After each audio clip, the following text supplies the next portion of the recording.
Well, hey, folks, what's up? This is Supreme Heretic. We are here with a High Heresy episode today, a special one because I got a really killer guest. I've got our friend, you know her. She really kind of needs no introduction because, like, if you don't know Mara by now, if you don't know OG Mara Jade around this community, or by her other handle, Jade Shadow, if you don't know her by now, come on, then you're really not paying attention to this circle because it's just like if you follow her on Twitter, you know that she is like probably the supreme SJW slayer, and that's like no lie because I've seen her like literally send grown adults away like practically crying. So she's just awesome. One really knowledgeable on her pop culture, everything else, and I'm glad to actually have her on. And this is kind of in a different setting because on my channel, you guys know I talk about what's going on in the world. We talk politics, we talk current events, and that's the way things are. And I'm just so happy that she agreed to take some time out and come on and talk about this because normally, you don't see Mara talking too much about it. So how are you doing? I am doing well overall. Basically, I like at least this past month, I should say, like, outside of the YouTube and Twitter arena, I've been focusing on figuring out how I'm going to handle the fall semester because student teaching had to get pushed back to the spring semester, essentially for multiple reasons. Mm-hmm. And basically figuring out what classes I'm going to take, and I'm going, like, just I guess just let everybody know I am going back to school, master's program for teaching. It's going to be an English focus. And I'm basically figuring out if I'm going to be taking 2 English level type courses, or an English course and a, what's it called? I can't even remember. It's an online course. Basically, it's kind of like how to set up your instructional units, sort of an approach, especially the rise of technology in classrooms. Right. So, yeah. So basically, that'll be basically the rest of my summer into fall semester, and then student teaching. So hopefully I can save one child at a time going through the education system. And it's so important right now. I mean, that's such an awesome endeavor because we're seeing more and more, and you can see the results just in what we see on Twitter. When we trigger some of these people, they decide to come at us. And you can see their crazy warped perceptions and everything else. It's like they've literally been sitting in front of a Marxist, teaching all the way up from grade school through high school, through whatever amount of college that they have. They're all getting it, and it's probably the worst off in college because the radical professors have picked up tenure all over the country, and they're and these are people that are like avowed communists in the whole 9 yards, and they're teaching kids, and it's filtered down to the high school and middle school levels, and it's bad. So man, I commend you so much, Mara, for wanting to be a teacher, especially in this climate. Yeah. So that's great. It kind of, I mean, in a way, a little bit late in life, realized my calling, but at the same time, it's I feel like at least I do still have at least some hope for this generation because some, like, this generation is kind of like my littlest brother's age or younger, and they're getting to a point I'm noticing where they're getting tired of being told what to think. So I'm hoping that we see more and more of that, kind of like at least pendulum swing a little bit in that direction. So a little bit of hope, but at the same time, it's like, again, I want to go I'm going to tailor my teaching course. It's English, but teaching course to instructing them how to think, not what to think. So I don't want them to come out of my class just repeating what I tell them specifically about a book. I want them to actually have their own interpretation of the sort of the material I present to them. So, and same thing with like the cultural, well, these events. So, Right. And I wanted to pull this up for a minute because this is funny. This is a story that ABC did, and we're not going to play the audio because there's really no point. And I don't like mainstream media. I absolutely hate mainstream media. So, but I wanted to show you guys the particular ratio on this. 3K likes, 12K dislikes. That's all you need to know. So, people know, and I think more people are waking up to the fact that mainstream media is absolutely 100% compromised. It's lying to them. Mm-hmm. Yeah, they can't exactly get away with it now like they used to prior to the rise of the internet and in a way third-party sources like Drudge, Breitbart, and things like that, where it's like now it's not just we don't just have like the likes of Walter Cronkite telling us what's going on in the news. We now have we now have like proverbial boots on the ground, people reporting. And and I think people should pay attention to like if you listen to a podcast or something, like definitely like Steve Bannon's really good. I saw the episode of Tim Pool where he had Steve Bannon on. Fucking amazing. The guy was brilliant. But of course, like in the mainstream sphere, people were like, "Oh, don't listen to that guy," blah blah blah blah blah. And it's like the same thing when they ran Jones off all the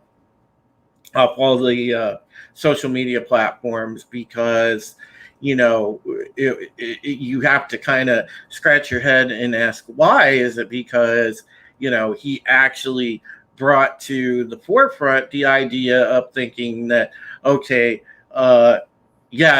there's a globalist group trying to influence everything and play marionette and chess with the entire world and send us toward one world government. And I think that they didn't want people looking into theories like that because guess what? It wakes people up and they become resistant to the bullshit.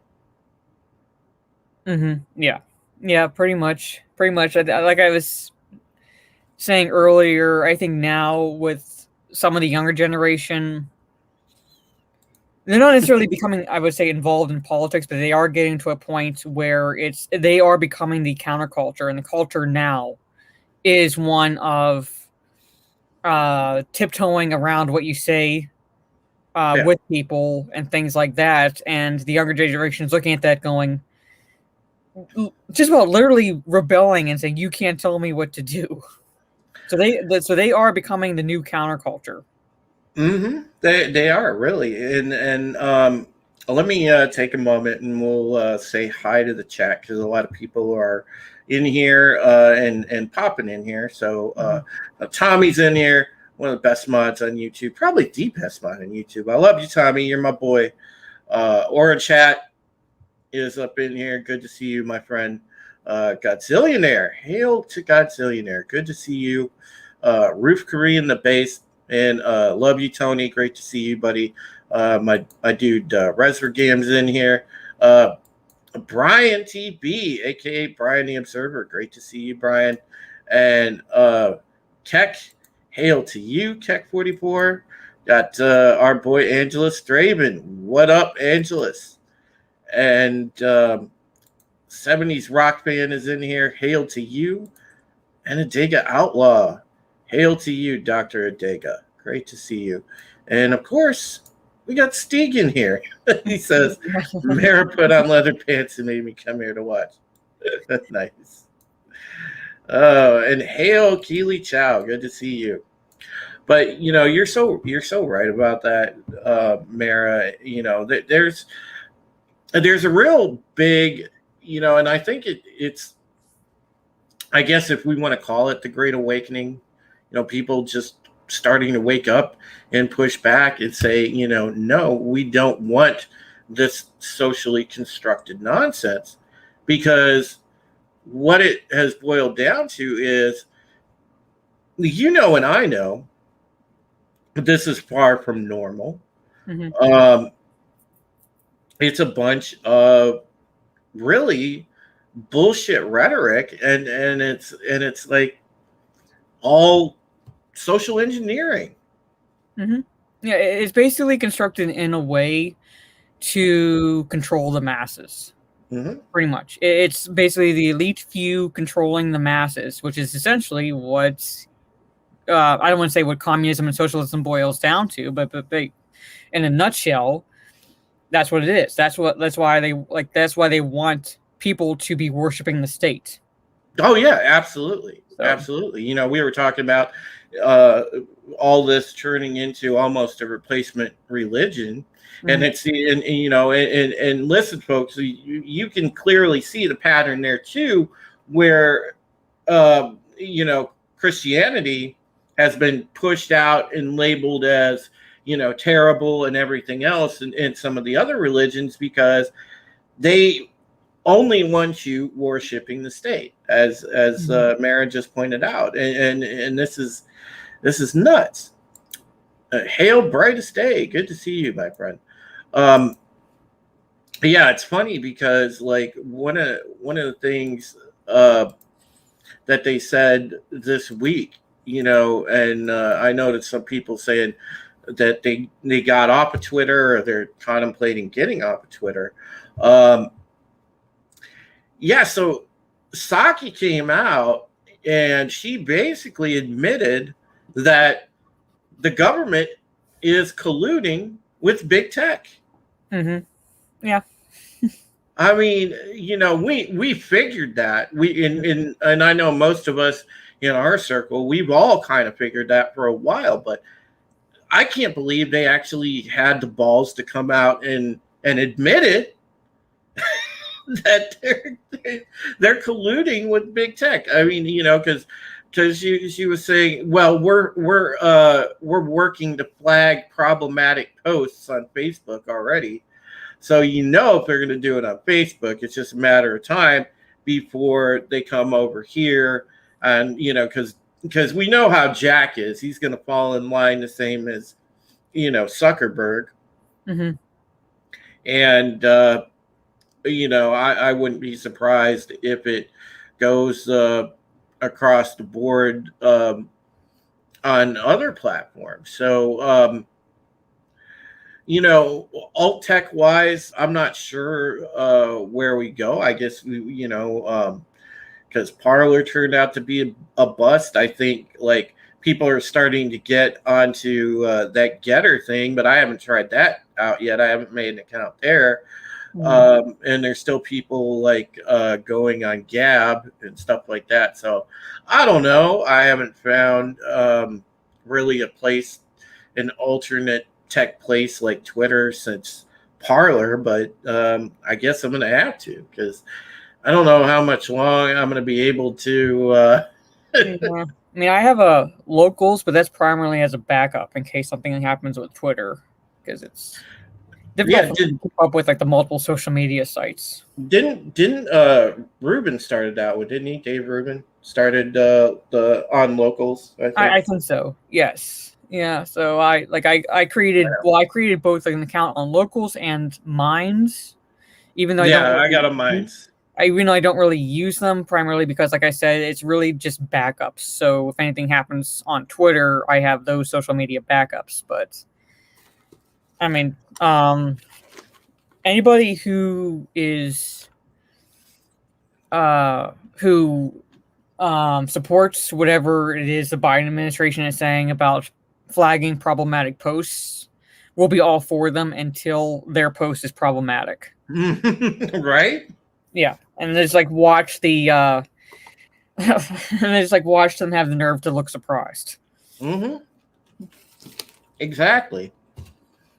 Well, these people, they think somehow that if they toe the government line that the government is going to be their big savior, and they're the first people that they'll turn on, because they'll just throw them away like yesterday's trash, because these people are all useful idiots, basically. Yeah. It's it's like a book I read a while ago. It was about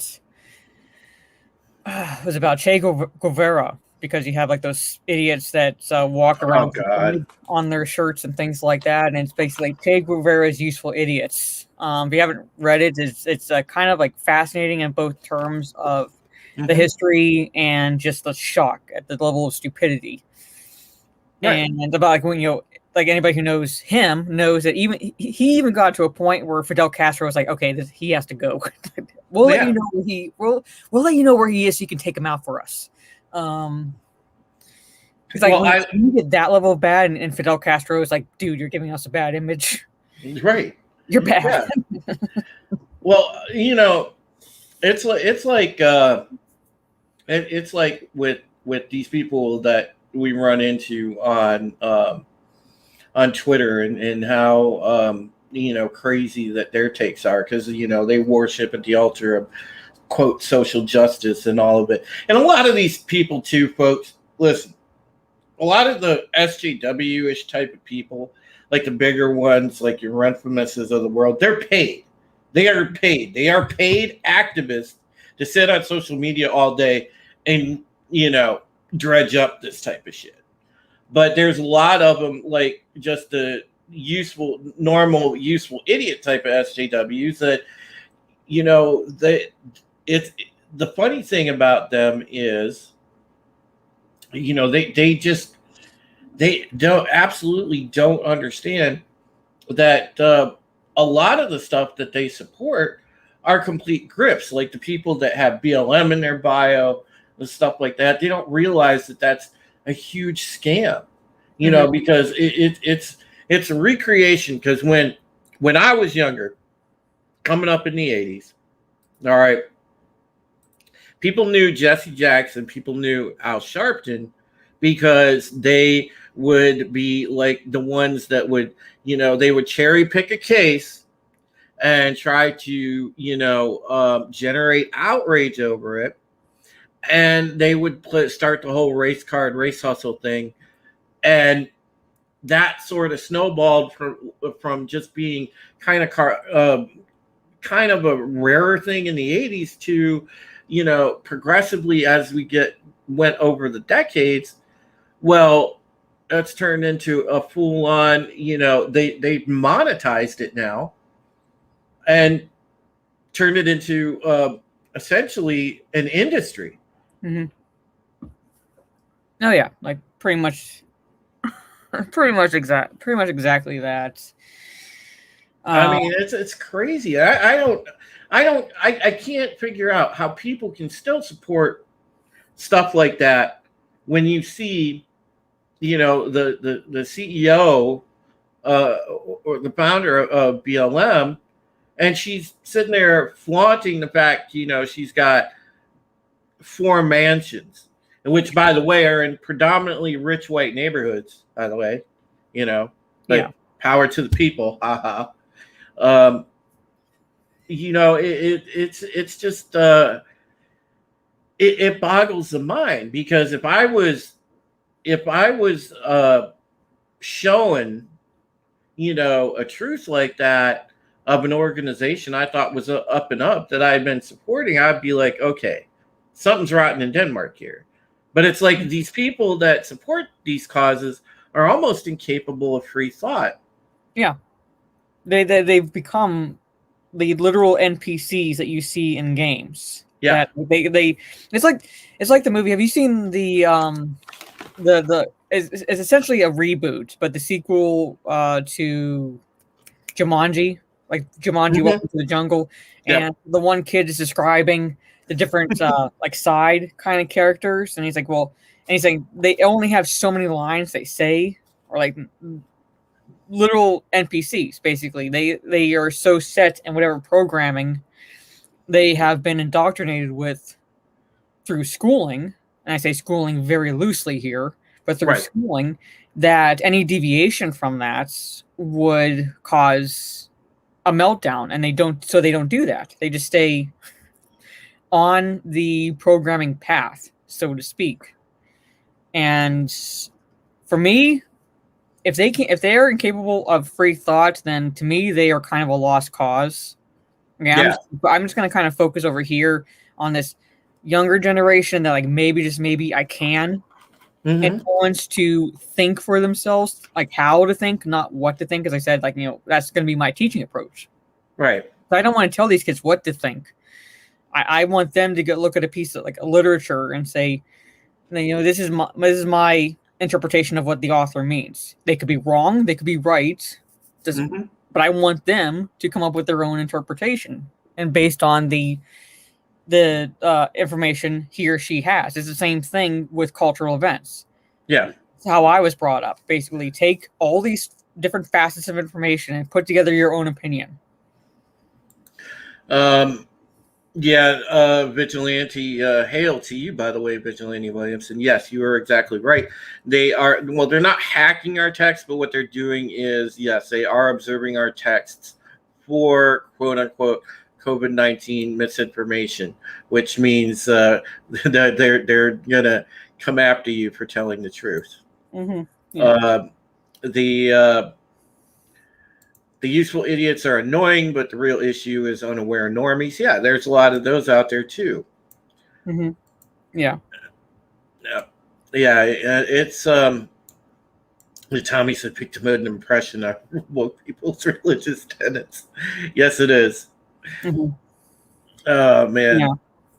That Tommy, that'll come eventually. They still have use for that because the more unrest that they stir up, the more faux unrest that they stir up, the more that it adds powder to the powder keg. Because don't forget, and I can see, at least in the scope of what's happening in our country, they're almost trying to back us into a corner, daring somebody to come at them with a, righteously violent response, but they still want somebody to jump and have a violent response so they can turn around and say, okay, those people are, the enemy. They are, what do they like to call us? They said that we're extremists and insurrectionists, whole nine yards. That's what they want. They want to provoke a violent response, and they're doing everything in their power to do so. But Antifa is a part of that. Yeah, because I'm not, like, when I say this, I'm not, like, trying to sound like I'm blaming the Trump administration, but what he should have done is label them a terrorist group. They did a terrorist group, and he should have done it when he had the chance. Well, I know that he pushed to do it. I don't know if they actually made it onto the list or not. Probably not, just because, like, they are the wing of the government elements, and I'm not trying to imply it's one side or the other, but there are ones who use them to push their own agenda. So they are technically a wing of those elements. So those elements will do whatever they can to keep their names off the list. Because, like, you have, like, the head of the FBI who somehow lost, or said something really, really stupid, and, like, the fact that he was in charge, I'm like, no wonder they're not on the list. Okay. Right. Yeah. Vigilante, yeah, I believe they did for Antifa, and they didn't put BLM on that list because we can't, they're mostly peaceful protesters. We can't put them on the list. Yeah, they're a wing. Because you have a whole segment of the government who rely on racial politics. So they're not going to put any groups on that will go, like, hold on one second. Okay. Bradford Gam says Antifa was declared a terrorist group, but the current administration quietly neutralized it. Yeah, and that's what I thought. And so, but they should permanently be one. Oh, absolutely. Well, obviously, because you see their tactics. Oh God, I don't know if you follow Jack Posobiec. I do because oh God, I got introduced to Jack because he's friends with John, my boss that runs Bounding, and so that's how we know Jack, and he followed all of us, and I've talked to Jack on Twitter before, and and even he says it's just they deploy him kind of strategically. Yeah. Because he wrote a whole book on Antifa. Yeah, I mean, like, yeah, like I see, like what I don't know how it's pronounced. Res VR Gam says like what Biden said about it, and I'm like thinking back on videos I've seen where, at least one video I remember seeing where the group actually assaulted a dad in front of his daughter. Yeah. Oh, that was despicable. Yeah. Yeah, so I'm like, yeah, it's like sure, that's just an ideology. So yeah, exactly. Which we know that's a big fucking joke. Yeah. God. So it's funny you guys were talking about Facebook before, and somebody mentioned MySpace. I was just gonna say, random thought. I kind of wish MySpace would make a comeback. No lie. Kind of. I liked MySpace. Yeah, but yeah, in a way, I kind of like I'm barely on Facebook, but it's in any way right now. But even then, it's like I'm seeing what the Zuckerberg is doing, and I'm like, can Tom from MySpace come back, please? Yes, I know, right? Because he didn't. Because at least then, like, it wasn't exactly. It was still kind of basic, but even then, like, your posts weren't weren't relegated. Damn it, like that. Tom was everybody's friend. Damn it. Yeah, he's your first friend. Like, Tom wants to be your friend. Yeah, come back, please. Yeah, I know. Yes, at least Tom was nice. He was my friend. Yeah. Like, it might still exist, Vigilante, but like it's kind of like lost to Facebook. So yeah, he needs to make a comeback. Exactly. There's an interesting thing here that I wanted to pull up because we wonder where it's going to go because they're already monitoring our text, monitoring social media. Well, here's the next thing, folks. And yes, you guys know the source. Yes, I do read InfoWars, but governments are using credit card purchase data as contact tracing COVID surveillance. And essentially what they're going to do is go, through your list of credit card transactions. They're going to know where you've been and everything else, who you've had interaction with as far as retail or, let's say someplace you ate dinner, whatever. And it's just yet another way that they're getting into your privacy. And that's scary. It's scary. I don't understand, well, I do understand. It's just how these people just blatantly have no regard for the fucking law. I don't know if it's because they feel they're above the law. Well, globalists do feel they're above the law. I think it's a combination that they feel like they're above the law and a confidence that those who support them won't question. And it's like they do it under the guise of for the greater good. Yeah. and that's what they're banking on. That's why, that's why I'm like, yes, people might think the awakening is too late, but at the same time, it's like now we're still seeing it, and eventually the pendulum will swing back. Well, Godzillionaire, that's the narrative that they're trying to spin. They're trying to say, okay, that the biggest threat is like white supremacists. There's white supremacists around every corner. There's a guy over there. Oh, hold up. He's going to duck in an alley and change into his white hood, you know, and it's so ridiculous. I mean, it's just so far-fetched. Oh, it like the 2 days I was getting harassed on Twitter, people were like I said, I'm half European, so yes, I'm half white, but because I'm like fair skinned, say like basically, bitch, you're white, things like that. I'm like, no, I'm half Arabic. So by your logic, I can't be privileged, right?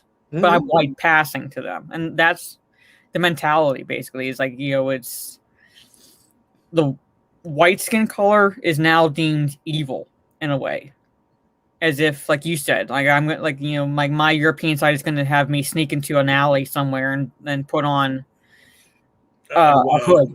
Yeah, I know. It's like, well, they've called me racist, and I'm Filipino. It's like they call me racist all the time, but then they're the same people like sitting there trying to hide behind that virtue signal in some of their other posts. Hey, hashtag stop Asian hate. It's like, get out of here. I mean, come on. it's funny to me. Yeah. Godzillionaire. Yeah, I actually did have somebody one time tell me I had internalized whiteness. Yeah. Like, I'm like, yeah, because they've accused people of internalized racism, and basically these are black people are talking to who've disagreed with them. So it's kind of like they're the new way of saying Uncle Tom. And or if I disagree with a feminist, they're like, you have internalized misogyny. Like, yeah, that's the best. I'm like, it's almost like, what do you say to that? So like, you're saying like, because I disagree with you, I hate my own gender. Yeah, I know it's crazy. Hey, through the veil. Hey, great to see you. I hope you're doing well. Make sure you check out my friends Through the Veil Paranormal. Their YouTube channel is pretty awesome. They have really cool paranormal investigations on there, and just really good people. But going back to what we were saying is, yeah, it's funny how they come up with a crazier connection to everything. They just it's like they go out further and further. Like, oh well, you have internalized misogyny. Yeah, because they can't can't come up with an answer. Yeah, it's crazy. And I'm so glad I grew up when I did, because that's when grew up in a time where you could actually have a conversation with someone where you're disagreeing with them and not be accused of having any type of internalized something. Well, the funny thing, you remember the good old days, Mary. When you'd sit there, and if you got into a heated debate or an argument with one of your friends or like a stranger, like let's say you were at a party, hell, an hour later you would be sitting down next to each other having a shot, because you agree to disagree. Well, yeah, literally on one of my streams, I shameless promotion here, I do a Talk Nerdy to Us stream with my Nerdy Home, 10 p.m. Eastern. So every Saturday. And we got into it just over Mortal Kombat, and we're still best friends. So because she enjoyed the movie and I downright hated it. So, yeah. But we got into it to the point where we were actually kind of shouting back and forth at each other, but it was not out of anger, it was more out of passion. But that's but those were the good old days. It's because we're passionate about something. So yes, our voices are going to be raised, but we're not angry. Yeah, now. So people understood how to agree, how to share, an opinion, or at least give some regard for another person's take. But it's so hard now because these people have no regard for your opinion. And when you run into like the SJW types, you end up with two possible outcomes. They're either going to do a bunch of mental gymnastics, tell you how you're a bad person, and do like go to the internalized whatever card, or they will just straight up come out when they got nothing, and it'll be right to the name calling. Mm-hmm. Yeah, because that's the two things that you always get, one or the other. It's usually just the name calling, because most of them don't have the process to critically think. No, they definitely don't. They definitely do not have that process. So they just default to the name calling. Yeah, that's what they do. That's what they do. They default to the at least their attempts at barbs. And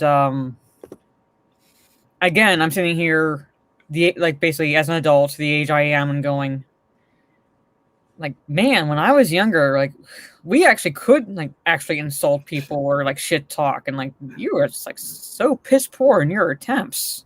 Yeah, they really are. They really are. Like the one who was like, who just said to me, like, do better. I'm like, oh, it's like funny. That's funny. That's what they told your dad about your mom. Can you imagine these people in an old Halo 3 lobby? No, oh my God, they would have got smashed. Yeah, the one who told me to do better, and I had that like quote tweet. I said, "Oh, that's what they told your dad about your mom," and he's like, no, I meant your makeup, and like it's like so piss poor.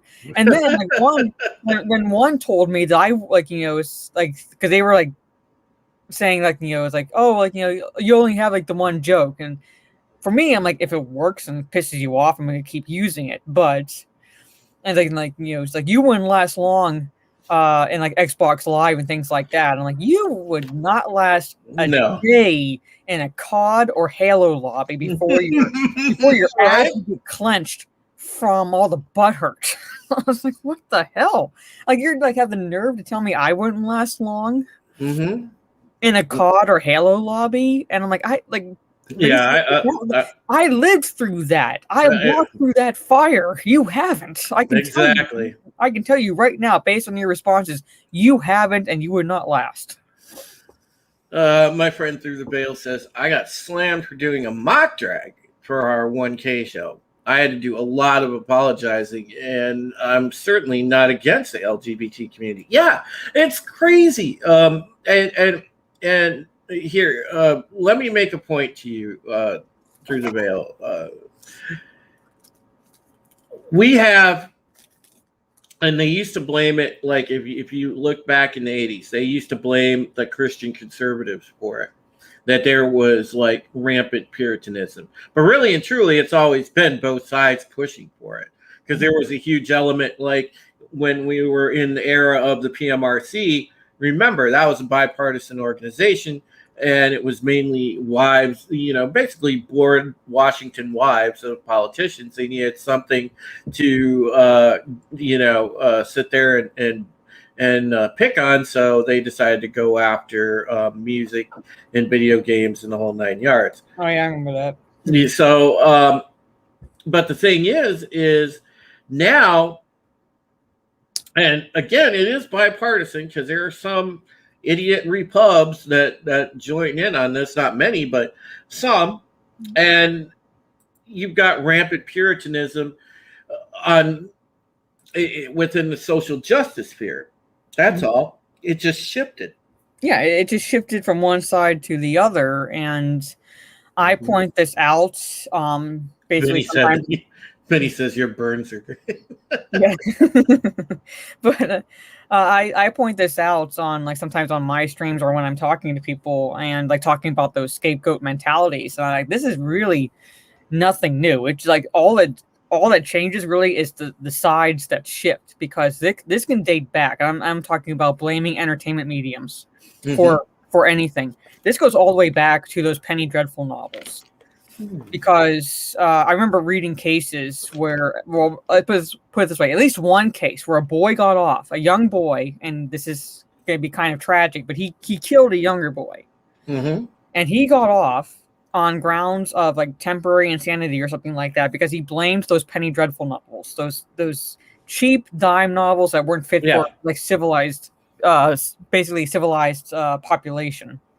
Yeah, I remember those. And for sure. And that was the medium then, and it basically just shifted from the Penny Dreadful novels to the comics, like essentially, then to video games. Like, remember, they tried to blame Columbine on Marilyn Manson. Yeah, like basically to music, to video games. Hell, even like in the 80s, they were blaming D&D, like, and saying that it would like Satanic. If you play D&D, you would be brainwashed into a cult, or like occult practices. Like we're playing pretend. Yeah, exactly. But there's like, to them, it was like, oh, like that's like a gateway to the occult. I'm like, or Satanism. I'm like, nothing really in terms of the arguments they have is new. If you actually kind of stopped and just like looked at history, no, it's just the sides shift. Yeah, exactly. It's not really new. Just want to say hello to some people. Of course, Vinny Art. Great to see you, Vinny Art, one of our brothers in Rogue Entertainment. And of course, I know I shouted out AP before, but hail AP. Good to see you, Apollo Patriot. 24/7 Fusion Media. Thanks for being here. Appreciate you, my friend. Thank you for coming in. And of course, Shane Nolan. Thank you for coming in as well. Low Spec Linux laptop. Great to see you guys. I appreciate the good turnout. Thank you, folks.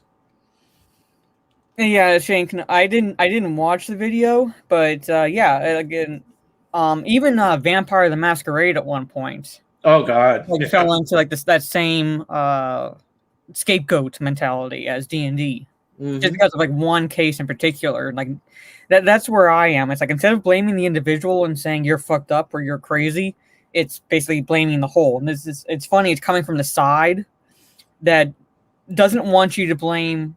For example, nothing against, I'm half Arabic, people remember this, but who don't want you to blame Muslims for terrorist bombings or anything like that. And it's like, oh, we need to just blame the people who are actually doing it, but then we'll turn around and want to blame gun-owning civilians for the sins of like a crazy person. Right, exactly. This is an example of why we need gun control. I'm like, no, this is an example of why you need to actually enforce the laws we already have on the books. And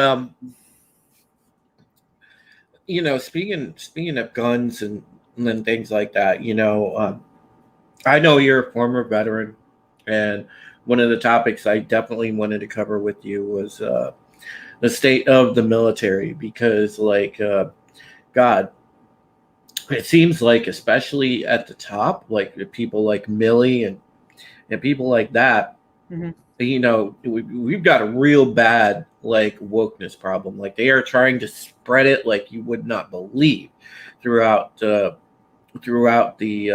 enlisted ranks and everything, because all the higher ups are either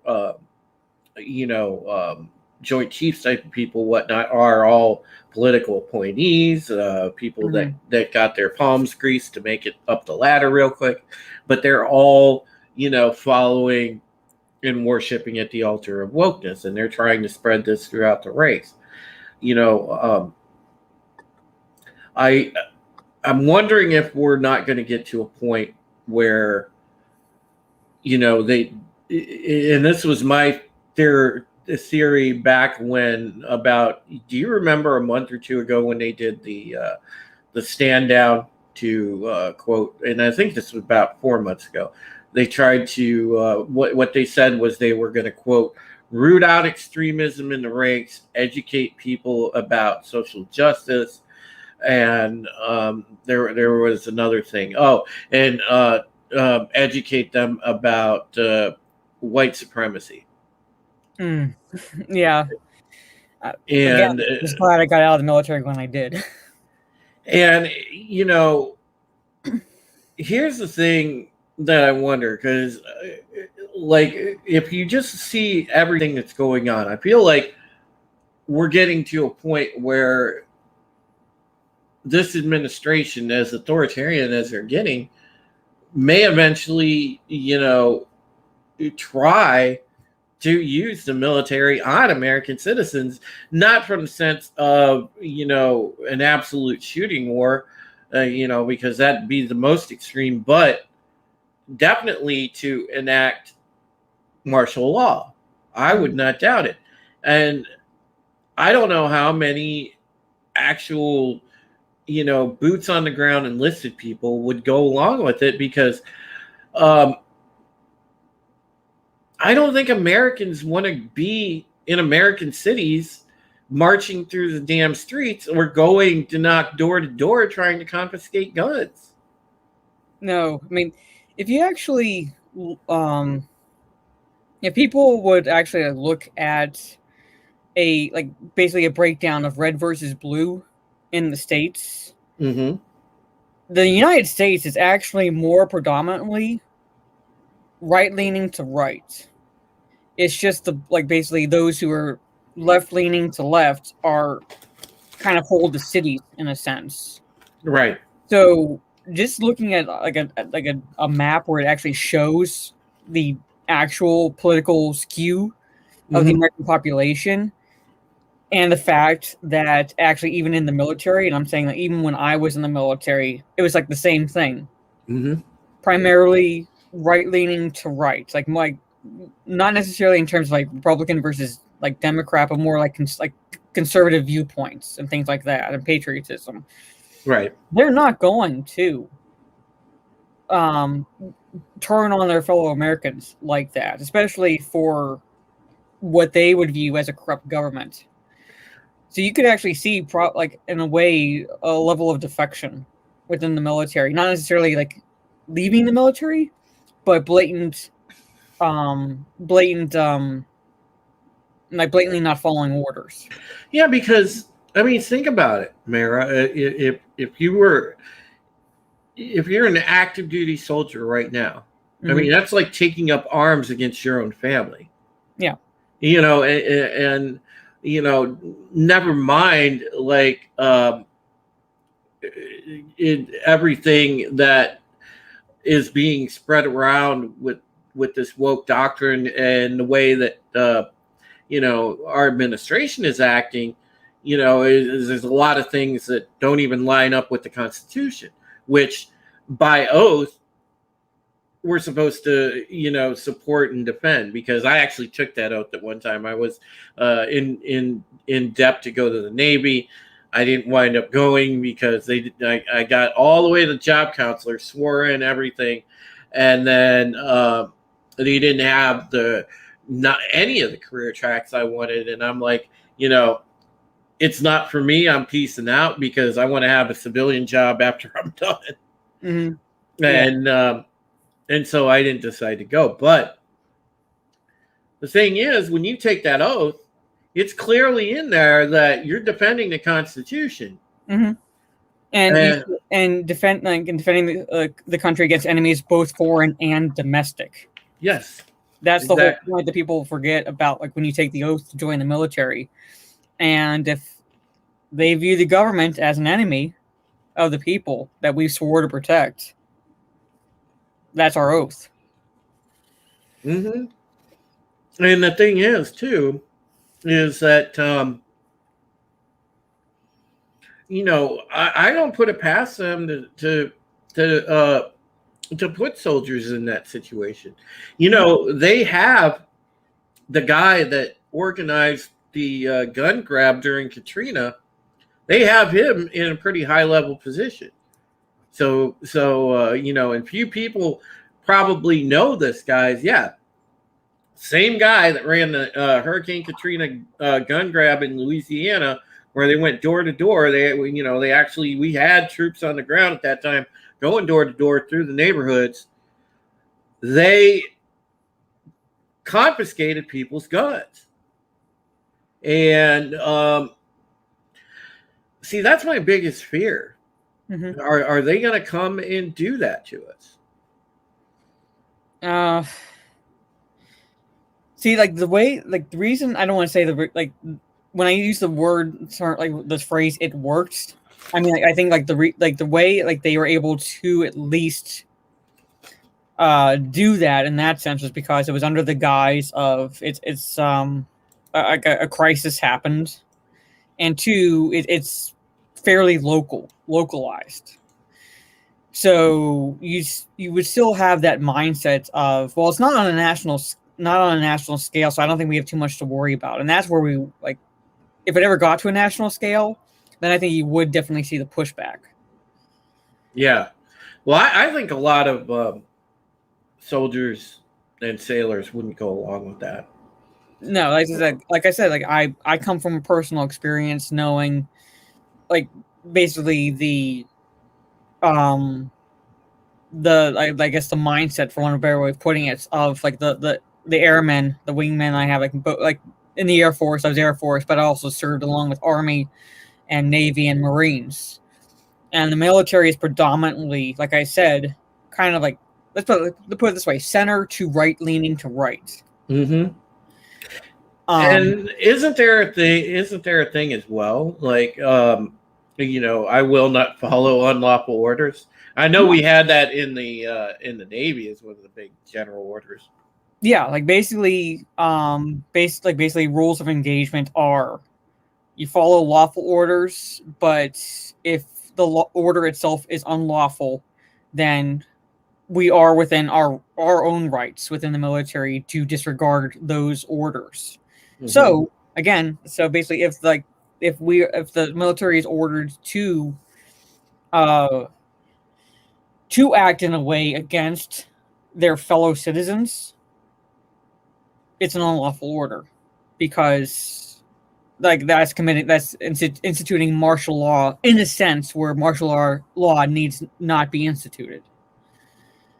And that's where we'll see the pushback. And that is, oh gosh, because we're getting into the really good stuff here with what I'm about to tell you. But what I'm concerned about is that they try to orchestrate a false flag in order to paint a large swath of people as domestic terrorists. That's what I'm worried about. Mm-hmm.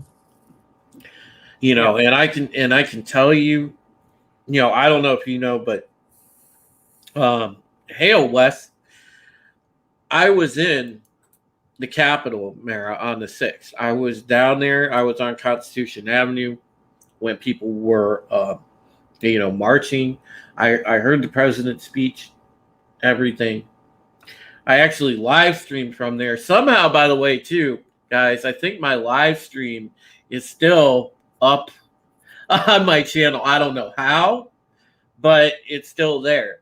It's crappy quality, mind you, because I was on 4G, and you don't get shit for a cell signal in DC, and that's purposeful because they have it dampened. But I was right down there in the heat of it all. I missed the actual breach by about 17 minutes because I ended stream. I was getting ready to go back to head back up to the metro because I was going to grab supper. But the thing is that didn't make sense to me was how that whole thing flipped on a dime in just that short period of time that I had been walking back up to the metro, because as soon as I boarded the train was when news broke that the breach happened. But it just didn't add up, and I have good instincts as a journalist. Yeah. And I saw it with my own two eyes. I could tell you that demonstration was 100% peaceful. It was about people just wanting to hold their government accountable and wanting the government to give them some answers. That's all. Yeah. That's all it ever was. And they had, and details are starting to come out every day that FBI operatives were involved. Antifa was involved. Well, he had a video of a guy saying that he was paid. Yeah, they had people there, and this was essentially, they took this event and were trying to turn it into a false flag in order to, and by and large, they did it in the mainstream media. They hammered that anybody that was there on January 6th, they equated with a terrorist, with a domestic terrorist, extremist, insurrectionist. Those are the terms tossed around. They painted the average, voter that didn't agree with their narrative as an extremist. Yeah. So yeah, like a lot, like even when the events broke out, I was talking with my family, and we were sitting there going, like you said, none of this is adding up, because we're looking at also past behavior of basically the groups themselves, and never once did they have any indication where like they could even remotely get this far as wanting to breach the Capitol. And even then, we were saying, like, I would not be surprised if eventually everything comes to light and we see a lot of it get traced back to like George Soros and things like that, funded. Oh, well, yeah. I mean, I'm not into conspiracy theories, but like I said, I would not be surprised. Well, I guarantee you a lot of this stuff is funded by one George Soros, one David Rockefeller. I mean, all of this stuff. A lot of this is, because that's who's feeding the money to a lot of these causes. And the thing is, like I said, I have good instincts. I'm seeing this with my own two eyes. I had footage. And, none of it the way the media portrayed it, which, by the way, they even showed it in mainstream media, the people being let in. I mean, so, they were letting people in. This was 100% a setup. They tried to frame it this way. Yes. And it's a lot of it is like what you said, and then you also have the mainstream media fanning the flames and all that. And I'm like, my dad says at times, like, we're going to hell in a handbasket, and I'm like, I look at this situation. My mom says that too. I'm like, yeah, I think we are just about already there at times. And again, just glad I grew up when I did, because just because like we said earlier, that you could actually have a disagreement with someone and not be accused of being an ist or a phobe. Yeah. Or anything like that, or at the end of the day, come away agreeing to disagree based on politics. Ooh, look at this comment from Ruth Korean Mara. This is interesting. Enlisted in 2010. Benning in January 2011, first general order, they removed the word lawful from the first general order. That in 2011, they added president to the oath of enlistment. Funny, that was during the Obama years. Yeah, go figure, right? Yeah, like go figure. The tolerant left. The savior of all, supposedly, and I always called, when Obama was in office, which, by the way, I fell for it too, folks. The first time I actually voted Obama, the first time.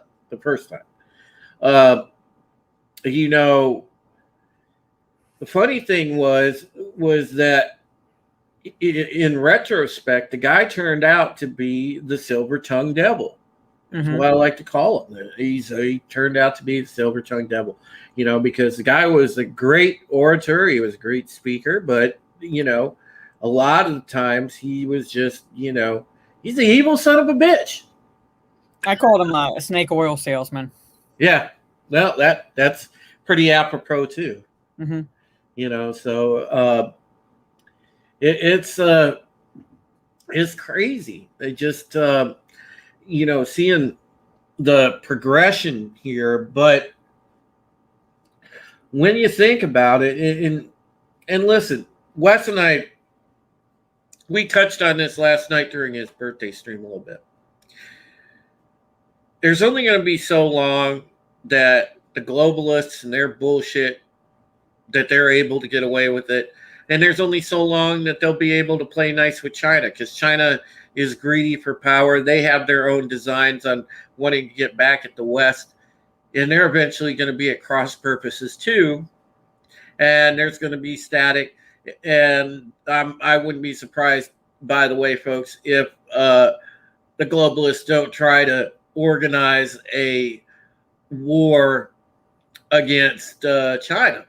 Mm-hmm. So just keep an eye on that one, because you can believe if we get into a conflict with China, or one of the other UN nations does, well, that is 100% globalist orchestrated. Mm-hmm. Yeah. Yeah, it's because one thing's constant about people like this, whether it be the globalists, whether it be the communist Chinese, they don't want to share power. It's all about money and power for the globalists. It's all about power, really, for the Chinese, but they don't want to share power. No, they don't. They don't. Not especially not when they own how much of our debt they owe. Oh God, China owns a shit ton of our debt. Yeah. Yeah. So they're not going to give that up. They basically have us in their pockets. I like Wes's comment here. Obama is a CIA construct. I wouldn't doubt it. I would not doubt that one bit, because we know. Well, Wes, you and I talk about it all the time. We know that the intelligence community, God, they've been dirty since. Oh God, we could probably go back to JFK, couldn't we, Mara? Because I think JFK was going to spill how dirty the intelligence community was. I will. Speaking as someone who was intel, I can say I wouldn't there are at least higher up. Now I was dirty enlisted, so I don't exactly have can necessarily say for sure, but just judging what I saw of the FBI and CIA and things like that, I'm like, you got some skeletons in your closet. I can tell. Oh yeah. Well, did you think about it? And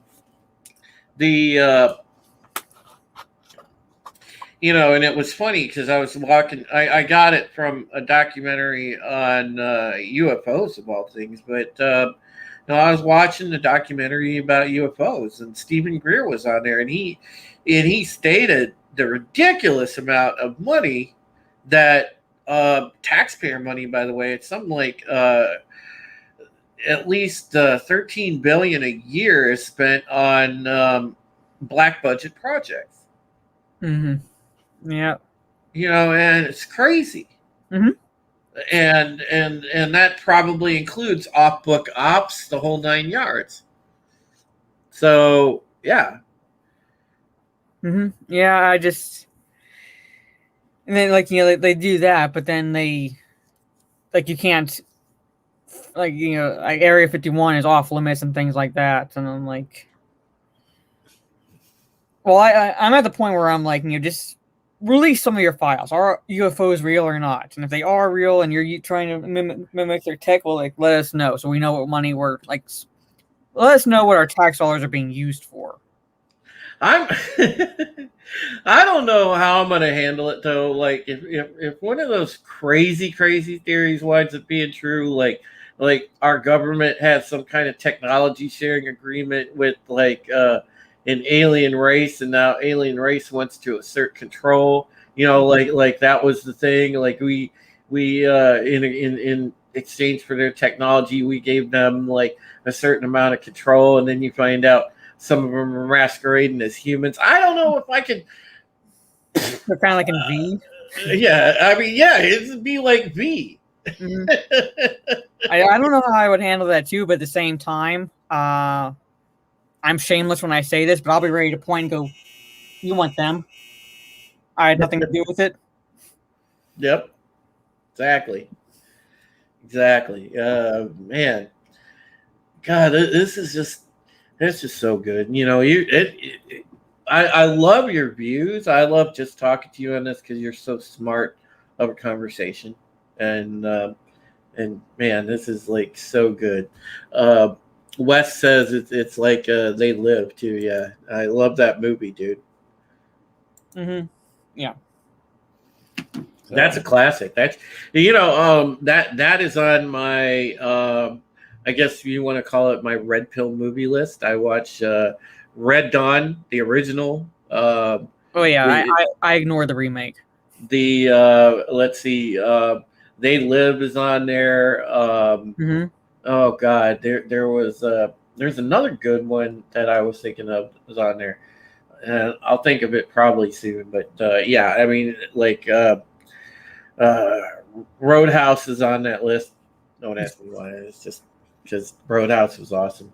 Speaking of Red Dawn and kind of speaking of China in a way, I read this around the time that the remake was being released, and apparently China was supposed to be the original invaders Mm-hmm. Yeah, of they the, were, of the and they U.S. changed it to North Korea. Yeah, and then they realized there's no way anybody would believe that because North Korea couldn't even invade Japan.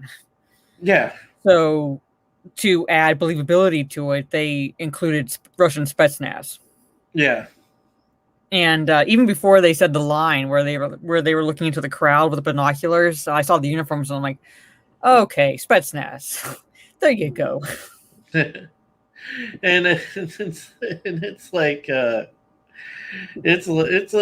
was so funny because it was like, oh God, and listen, I love like Adrian Palicki, for the most part. I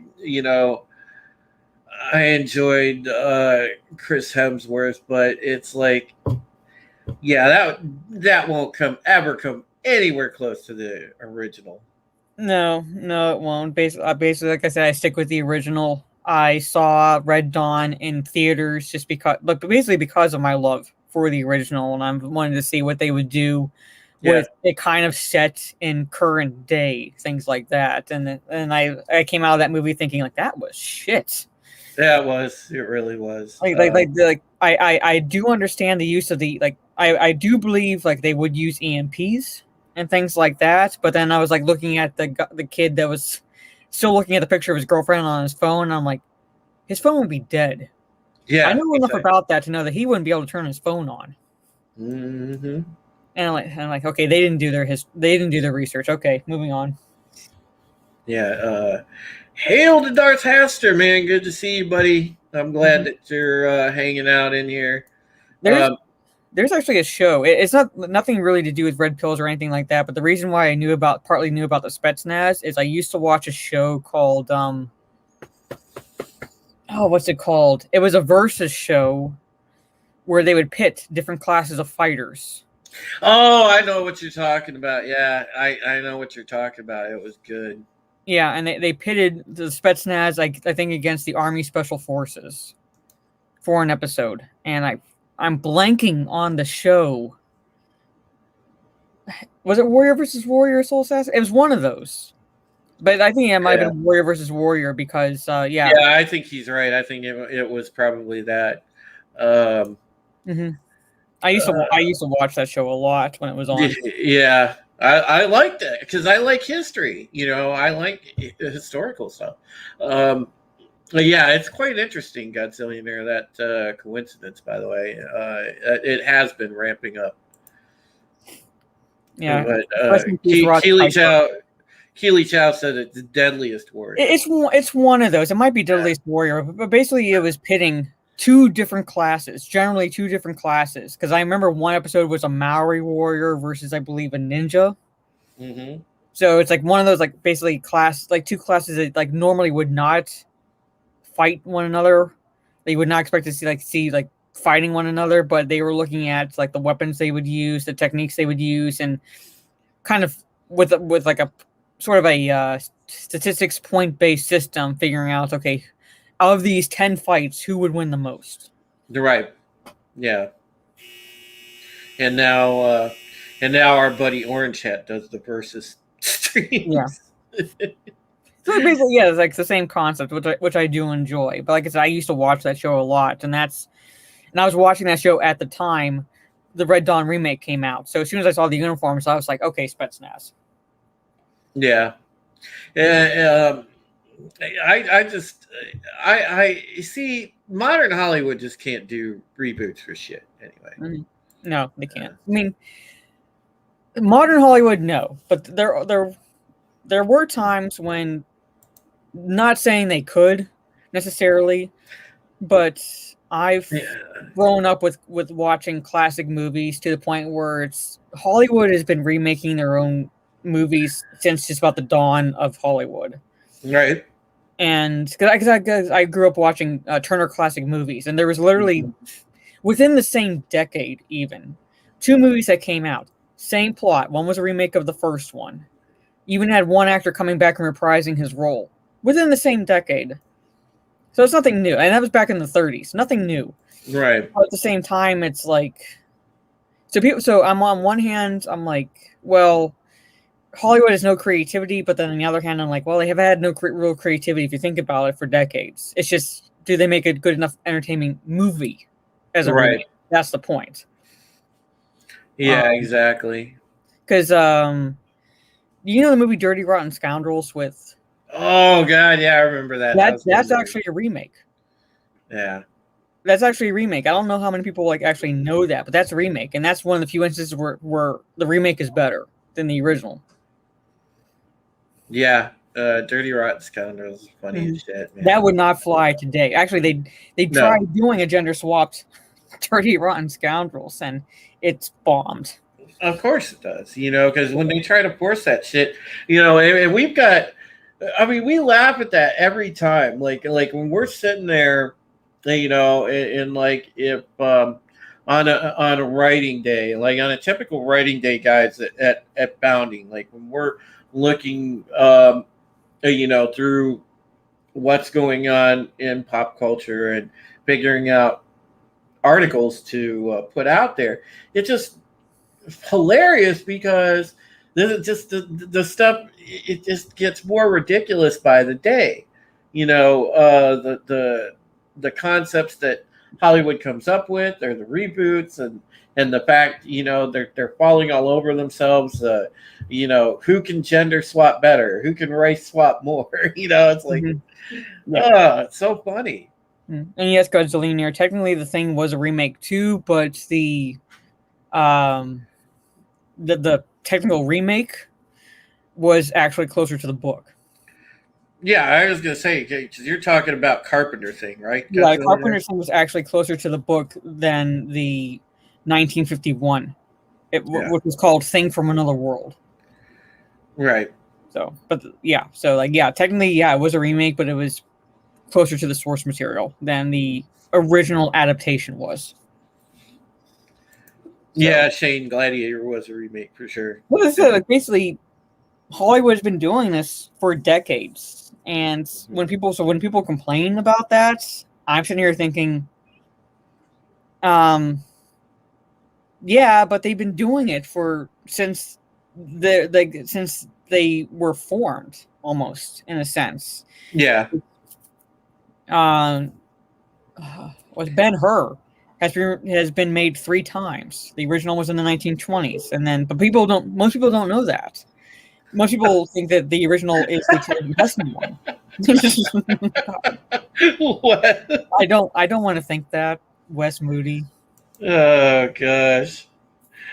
Oh jeez. But most people think of the Charlton Heston one as if that was the original, and I'm like, well, no, that one's actually a remake. So they've been doing it for decades. It's just how. Thank you. It's just like basically all a matter of how well done and how entertaining the movie is. Mm-hmm. So I stopped complaining about reboots and remakes in a sense because of like just that knowledge. but I will complain about them when they are blatant cash grabs. Yeah. Well, it's like any more, and that's why I'm having more fun. I think just now in the shift in my channel, just doing politics, current events, because like, God, pop culture is just everything is like the same every day. You know, there's another reboot, there's another race swap, another gender swap. You know, there's another actor making a stupid woke statement, and it's like the same thing. You know, it's like the same. 4 or 5 things to pick from, and even for people trying to do pop culture channels and generate content. I mean, that's what it's going on right now. So Assassin, we're actually doing laundry over here too, so, multitasking today, but it's like it's repetitive. So I just personal preference. I'm enjoying, talking about what's going on in the world. And I think it's good because the more of us that speak out about it, that keep people focused, keep their eyes on the prize, and keep them thinking in more of a larger picture so that they don't forget what's going on in the world. I think that we're doing a service to, helping everybody stay sane through all of this. And I know a lot of people that are getting freaked out. A lot of people are getting scared. Mm-hmm. Yeah, so they are becoming more awake. Now, how fast the rest of the population becomes awake, we'll see. But as I've said on like my own streams and things like that, eventually the pendulum will swing back the other way. And it's just how fast it does all depends on the population. So, and how fast the population itself wakes up.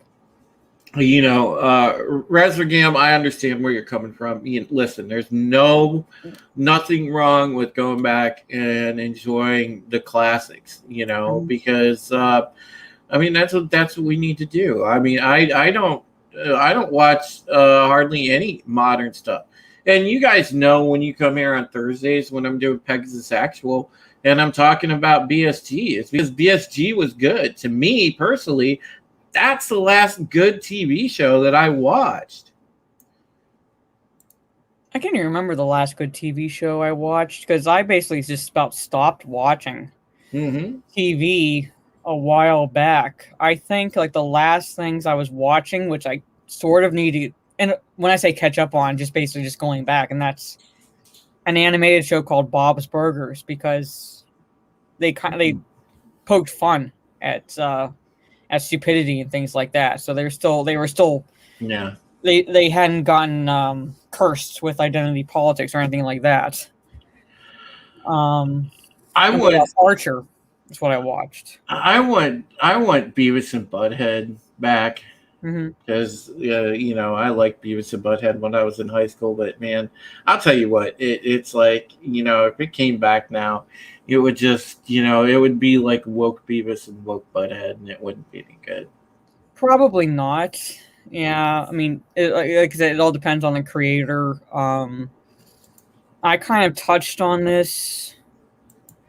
My Wednesday stream that I did this past week, called I call it the Cringe Factory, and this wasn't cringe.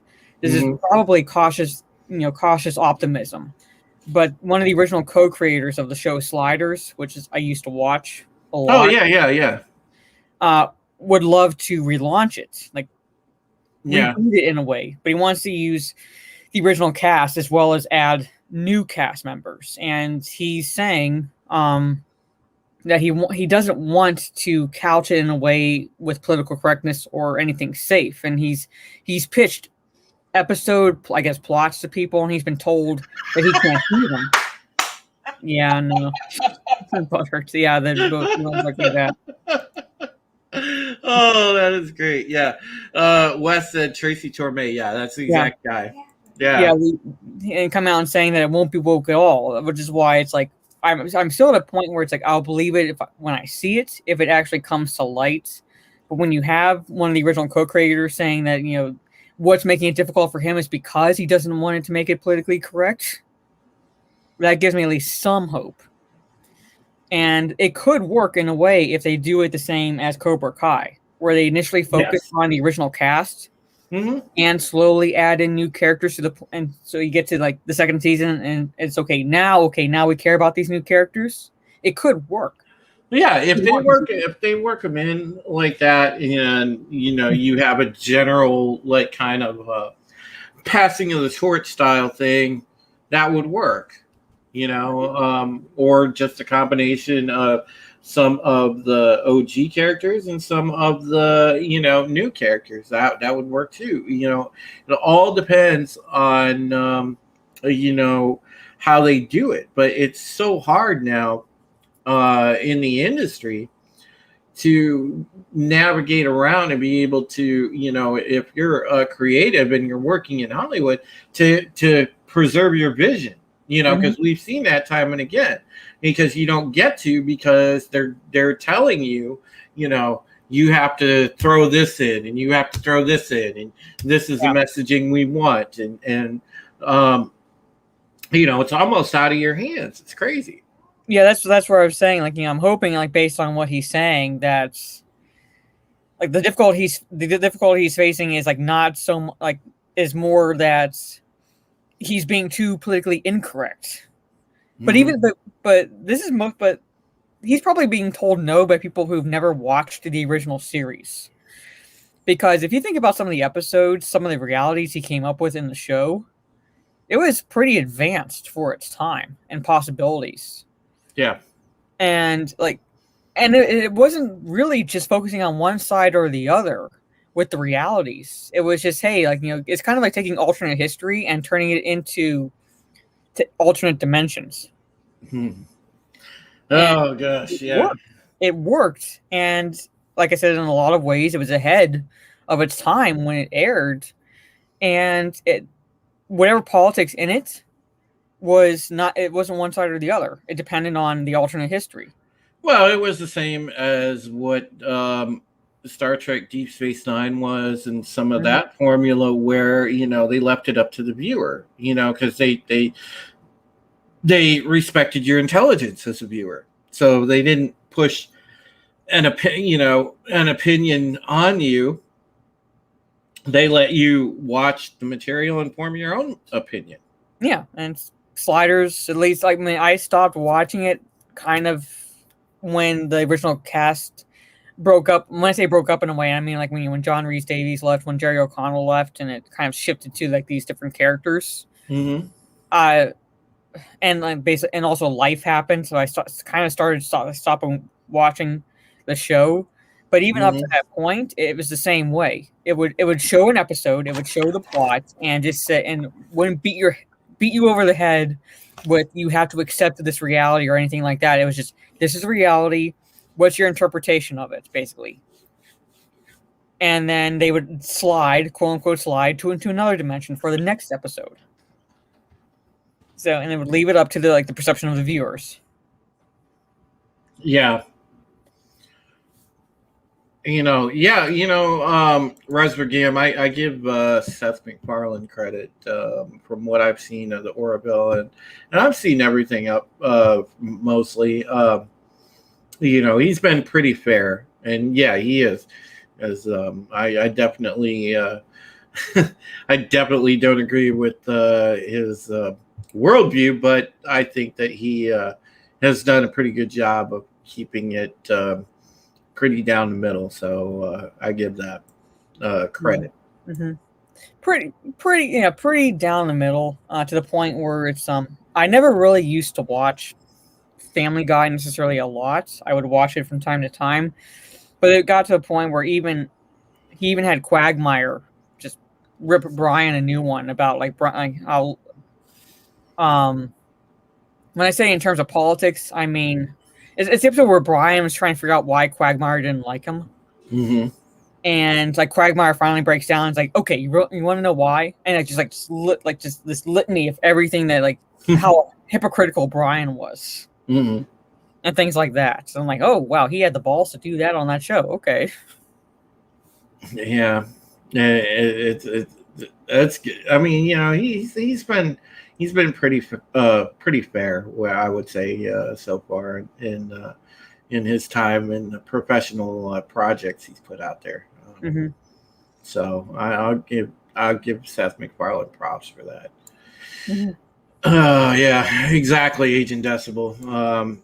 And yeah, that's a problem, Resvergam, and I'll probably have a stream about that one of these times to get into the problems with the gaming industry and game development right now, because it is bad. It is getting bad.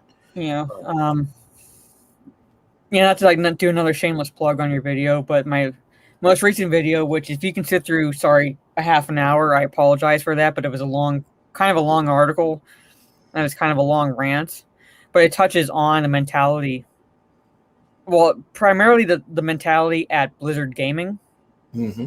but in my video, I say it's basically across the board with a lot of these big game developers and how they see us, the customer, where it's no longer just an us mentality where it's the game developer and the gamer. It's an us versus them mentality, and we are the them. We are just the ones that that they chalk up as brand loyalists. Mm-hmm. Exactly. So, and I think our value went out the window too. When the industry transitioned to DLC instead of putting out finished games. And yeah, I can see that. that was one of the big parts of it that started where they started devaluing the customer at that point, and then it turned into well, we don't like customers that don't like wokeness, and it became an us versus them thing, and it just it's been like a progression where we've just been devalued by these companies. Mm-hmm. They no longer are looking at us like customers. No, yeah, they're basically it's the belief that as long as they slap a logo onto a product that has had good reception in the past, people will buy it. Well, it's a case in point. It's like Electronic Arts with Madden. And, they think that they have a captive audience because the sports gamer, the average person that plays sports games will just buy Madden every year because, EA has the exclusive NFL license. So if a person enjoys professional football, they want their pro football experience. Well, they're captive to Madden. But they figure, oh, well, these people have played Madden all the time. They'll just come back anyway. So they put out a product that has a fancy new, art as far as the cover or whatever, and they might change how one feature works, and then swap around some things, and they'll call it a brand new game. Whereas really, all it is an update. It's not a brand new game. Mm-hmm. But this is the type of thing that the industry does with gamers now. It's terrible. Yeah. So that's why I try to. I don't have any particular game developer that I primarily support, but I do try to support those that do put an effort into their games and release a finished product. For example, like one of the most recent games I played was Ghost of Tsushima. Yeah. And yes, they did come out with Legends, and they are coming out with some more DLC, but at the same time, even if they didn't have Legends or DLC, they still released a complete game. Mm-hmm. They still released a complete game, which could, in a sense, change gameplay to gameplay based on decisions you make, or how you go about putting the points into either the samurai stances or the ghost techniques. Are you gonna take a chance on Halo Infinite? I have to recommandeer the Xbox from my sister because that's basically an Xbox exclusive. Mm-hmm. I might, because I've been watching Lethal Lightning play Halo. He Mhm. also wants to play Halo on his Twitch, and it's gotten me like wanting to play the game again, or the games again, I should say. So maybe I don't know if I'll exactly purchase it myself, or if I might try to kind of bum it off of my siblings. 'Cause I'm pretty sure my brothers are gonna want to get it. Wes and I both have Halo Master Chief Collection on our Steam, and you know the it's awesome having that. But the thing is, man, I wonder about Halo Infinite, and I know it'll come out for the PC. I like playing it on a PC because I can just plug a controller in and do it that way, and just plug an Xbox controller in and play it like that. And I know at first it hasn't gotten the greatest, at least in the development cycle it's in so far, it hasn't gotten the greatest feedback. So. Mm-hmm. Yeah, unfortunately, I don't have a PC right now. If I did, I would most likely be streaming it. I have right now all I have is a MacBook laptop. Yeah, with no room at all for a PC, and but I'm hoping in the future when I can settle in another place and actually have the room and the funds, I do want to get a PC just for gaming. Yeah. Well, I was going to say, you still have your Twitch channel as well, don't you? Yes, I do. My most recent stream was on Thursday, finishing Resident Evil Village. So yeah, and make sure you check out Mara's channel on Twitch. It's fun,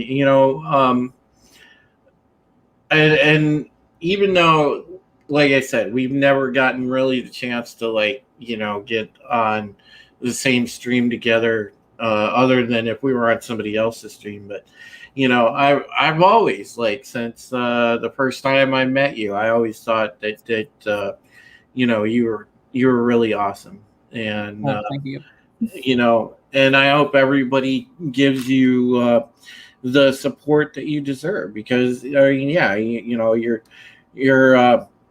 down to earth, kick ass chick, and I think as guys we can all appreciate that, because that's 99.9% of guys.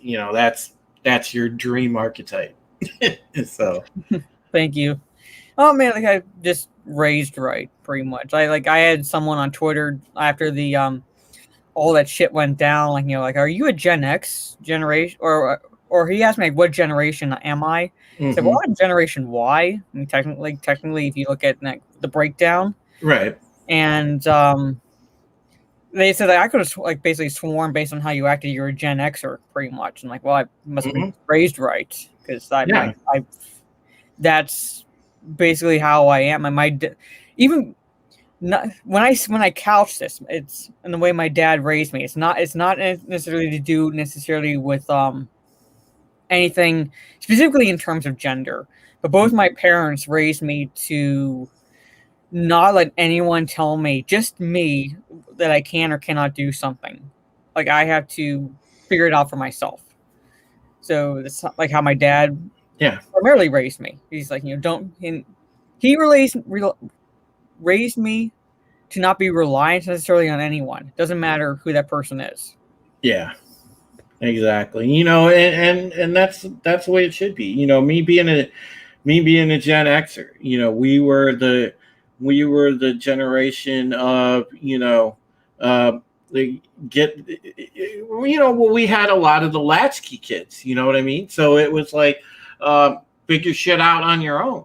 You have to learn the life lessons that you need. I mean, I had my parents to guide me, sure, but I still had to learn a lot of fucking life lessons, because that's how it was. And it's good, because that's what builds your character. That's what teaches you what reality really is. It's the reality of being at street level in real life. Yeah, So pretty much. Like Y is 80s roughly. So kind of like to age myself, I'm Generation Y.